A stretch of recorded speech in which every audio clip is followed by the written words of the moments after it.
Hi, ladies, as I'm currently on a trip to the liberated territories, but I can see and hear you well.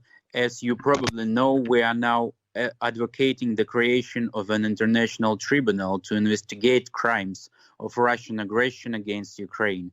So already 11 countries have supported us in this.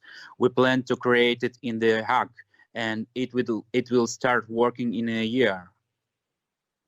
That's great news, and good afternoon to you, Mr. Merizo, and thank you so much for reaching out. I think this collaboration with your committee is really critical at this time, and I want to reiterate my full support and that of my office to the government of Ukraine and to the people of Ukraine. As you know, I was in Kyiv on the 3rd of May and signed a framework of cooperation with the government of Ukraine. So I'm really happy that you are moving very fast with the tribunal. And I also would like to ask you, did she tell you about babies that were raped by Russians?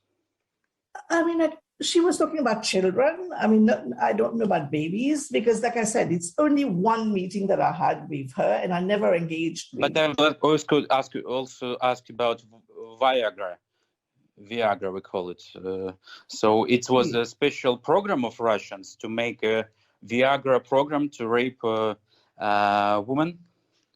Well, this is information which I got when I was in Kyiv on the 3rd of May from survivors and service providers.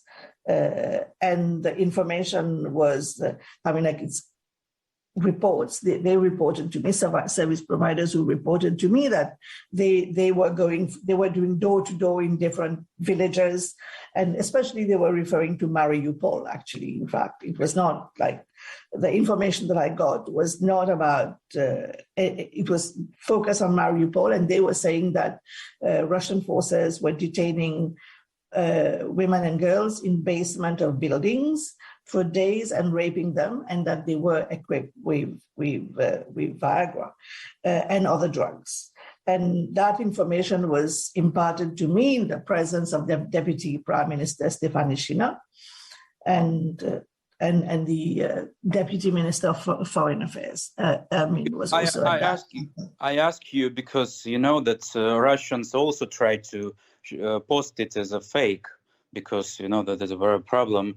So I would like to ask you: did they provide you any proofs of it was a Viagra? No. I don't.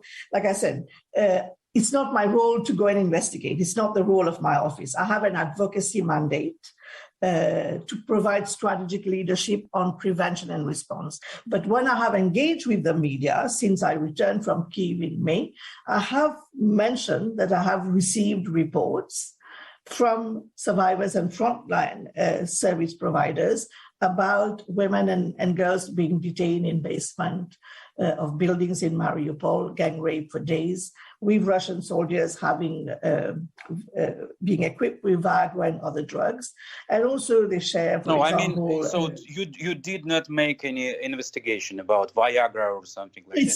It's not my job to make I do not have a mandate. I sit in New York in an office in New York, and I have an advocacy mandate. My role is not to investigate. The investigation is going on by the Human Rights Monitoring Team and the International Commission of Inquiry. In their report so far, there is nothing about Viagra.